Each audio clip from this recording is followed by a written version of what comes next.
We will now interrupt your regularly scheduled programming for this Good Old Blades micro podcast. To show or not to show. And what I mean by that is, as a maker, whether you should go to shows and do the show circuits or whether you shouldn't, right? A little history lesson or a backstory to knives in, I guess, the modern era. Okay, so there was probably as early as the turn of the century, and I say turn of the century as in the 1900s. Remember that. There's been pockets of cutlers in the United States and handmade knife makers and blacksmiths and bladesmiths that operated in a locale that was more specific to their area, as in, maybe somebody knew them locally, but as far as nationally, probably not. And as you kind of skirt up into the 1970s, where the creation of the Knife Makers Guild and the ABS and things like that occurred, you have this paradigm shift in knives where custom knife makers or handmade knife makers are focusing on doing shows in order to broaden the exposure of the audience that they're trying to present their knives to. And so what you see is the Knife Makers Guild is a perfect example of where these shows really sprang into being, because in order to be in the guild, a requirement was that you paid your dues, and you also went to shows and exhibited your knives. And so the guild always represented this this culture of being at shows. Like, you didn't get into a guild show unless you were a guild member, and you had to have a certain quality of work in order to get into the shows. And those are like some of the first examples of knife shows that were not combined with guns specifically. What you see after the internet was created is that many more people decided to stop going to shows, or maybe it wasn't as important to go to shows, because you could develop a culture or a customer relationship on your website and through emails and now through social media, that you just you were limited. I'd say limited in this sense to only the kind of relationships that you can nurture locally or through the show circuit before. Now, I will say that shows have a culture and a focus that is very specific to shows, and I really don't know how to explain it other than that. You can shake a person's hand, you can look them in the eye, you can talk to them, they can actually see and hold your knives, and it's a very personal experience. And no amount of videography, no amount of marketing can replicate that on the internet. You, with the advent of social media, you can talk to people more and build relationships with them.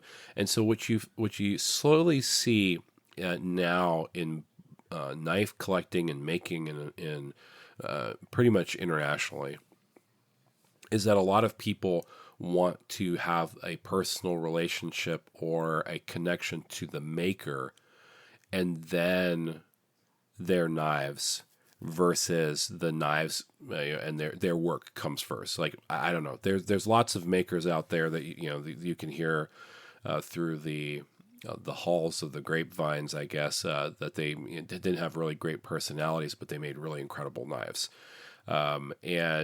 And there's lots of people that collected them because of their work alone. Didn't matter what their personality was. Now, you'll be hard pressed to get somebody to buy a knife from you if you don't have a personality that is at least endearing to your fan base or whatever. So all of that is really reputation based first, and then your work second. And that has some pitfalls, because there are some types of work that you might argue are a little bit more crude than others, but they're really great makers, really great people, right? Over what they're making, they're really great people, and so you want to support them, because that's part of the growth process. Is maybe you make a knife that's a little bit more crude, but you want to stick with it, and you really care about your customers, and you want that feedback and everything. So I'm not saying that that each doesn't have its place, but think about this: when you're trying to decide on whether you want to do shows or not, or kind of what importance to put on shows, remember that even shows, to some extent, could go the way of the dodo. And the reason why is because everybody wants to be able to purchase stuff from the comfort of their own houses. Amazon has kind of ruined that experience, because you used to have to go out to a department store or something like that in order to find things, or a bookstore or whatever, and feel it, get to read it a little bit, and check out its quality. We don't really have to do that anymore, or I think that the culture is that you accept that you don't, and because of that, a lot of people are looking at other ways to define quality, and a lot of that, again, has to do with the maker relationship. So, kind of with that being said, as a maker, shows are expensive. They're just expensive to go to. Blade Show, their table fees are $550 to $650, I think, depending if you're doing booths or other things like that. It's more expensive. If you need electricity, it's more expensive. And, with travel and food and everything like that combined, you could be looking at, a 3-day experience that is, north of $4,000, right? And there's Blade Show Atlanta, there's Blade Show Texas, and there's Blade Show West, which is in Utah right now. And so, just in the shows that Blade Magazine puts on, there's the potential for $12,000 in table fees and show costs, right? Holistically, that's not to mention all the knives that you have to bring. That's not to mention all the marketing that you do beforehand. And it has nothing to do with whether you go to that show and whether you have the attention or focus from people to sell enough knives to cover your costs. And so knife shows are risky. The more prominent the show is, the more it costs, the more risks that's introduced. And I think that that's important to know. Also, I don't know if I necessarily believe that knife shows are really the place to make a killing on sales. There are some knife makers that sell out all the time. They have a fan base that transcends that show, and then when they go to a show, people get to talk to them and everything, and they might sell out. If selling out of all of your products is the primary focus, then there's a lot of elements that go into that are beyond, you going to that show. It usually means that you're bringing those customers to the show with you, and they're interacting with you at the show because that's a place that you are, right? So, your fan club is meeting at a show, and that's really kind of the way it goes. So, you don't get any discounts or specific accolades for bringing specific customers to shows. So it's not like there's a lot of loyalty there. You are one person in one table in a sea of a lot of them. And, competition is pretty much equal as far as the show venue is concerned. Doesn't matter whether it's Blade Magazine or any of the other various shows. There's some invite-only shows and things like that, but the exclusivity anymore doesn't really necessarily equal more sales. So if sales is your desire, I don't know if I would necessarily consider the show circuit seriously. However, there is a lot of really great things that come out of shows. One is you get to look around at everybody's work, and it is very humbling to me as a maker to look at just so many incredible people crammed into a building like that. There's never been a situation where I've been the top dog in any given show, and I think that's always inspiring to look and see what your peers and your mentors and everything like that are creating and bringing and exhibiting. So it gives inspiration. There's lots of handle materials and other things like that that also come along with shows because there's a lot of suppliers that come, and so there's that, right?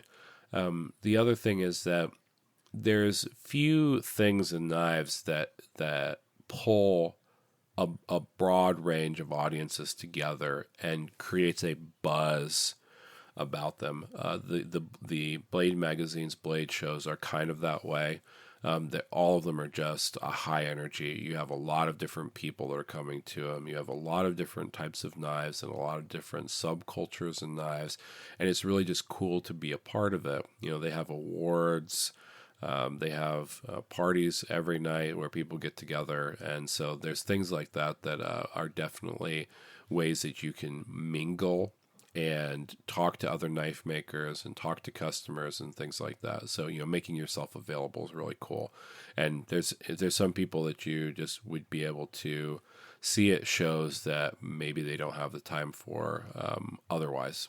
Just like monumental figures in knives that you'd be able to shake their hand and just get a few words in, as congratulate them or show appreciation in some way or whatever, right? So it is kind of like the red carpet or the Oscars for knife shows is Blade, really. In smaller shows, you usually have a little bit more localized fan bases and things like that, but in general, it's usually like a micro version of Blade Show, where you still have those same types of cultures and things, but usually on a smaller scale. I think what separates shows from everything else is what type of relationship you want to build with your customer base. And as a customer, it's what really your focus is when you're buying something. Knife collecting is a really beautiful thing. There's a lot of just really great people out there and really great products. But I think that if you want to go alone, you have a lot of work ahead of you, because in the internet and in social media and everything, you really have to expose the soft underbelly of your life to people, the world, right? Because you never know who is going to be a fan of you unless you either create a persona or act like yourself, and you put that all out on the internet for everybody to see. And I prefer one-on-one relationships. Like I know you, your number's in my cell phone. You can call me anytime you have questions, things like that. We're working on off of a mutually beneficial relationship where I learn things from you and you learn things from me. And I really like those because I would like to be able to develop friends that share a common interest in knives. And if I'm making something that you like, I'd like to be able to sell it to you. I'd like to be able to make it for you. The selling component is not the focus. The selling component is that I have a skill set and you are looking for something, and maybe I can build it for you. And I think that that's great. But it depends on where you're at. It depends on what kind of money you need to make in order to be able to support yourself in knives. It depends on whether you justify it as a really expensive hobby or whether it's a business to you. And those are things that I can't really make the decision for you with, but there's a lot of upfront with both. One is a lot of investment in building up the culture that you want to have for your own business. The other is an upfront cost of the shows, but the knife culture is kind of intrinsic within shows, and so maybe after a few years of going to shows regularly and customers being able to count on you being there, it's a little bit easier for them to purchase things and maybe want to get to know you and kind of know what your habits are a little bit at shows. So those are kind of like the way that I weigh those things out. I've done both. I can't necessarily say honestly that I'm great at either one. I have people that follow me and are interested in my work online, and I have a separate group of sometimes similar but also separate group that we get together at shows and we spur each other on and so on. So I think it really is up to you to decide on which avenue you go down, and whatever the case, you need to make sure that you're building a really solid base of people that can support your work, and that you're also using that as a feedback loop to be able to develop better products and better art, because at the root of it, you can make things in a vacuum just because you want them to exist in the world. But it becomes a lot easier, and it becomes a lot more motivational when you have, good, trusted people that can, give you some feedback, or that really buy into what it is that you're doing, in order to move you on to the next thing that you're doing in knives. It's the same way. I mean, you look at Pablo Picasso, most of his art was not very popular or worth as much as it is today until after he died. And knives, we have this culture where there's a lot of knife makers that get a lot of notoriety before they die. They get it within their lifespan, and that's, I think, really great.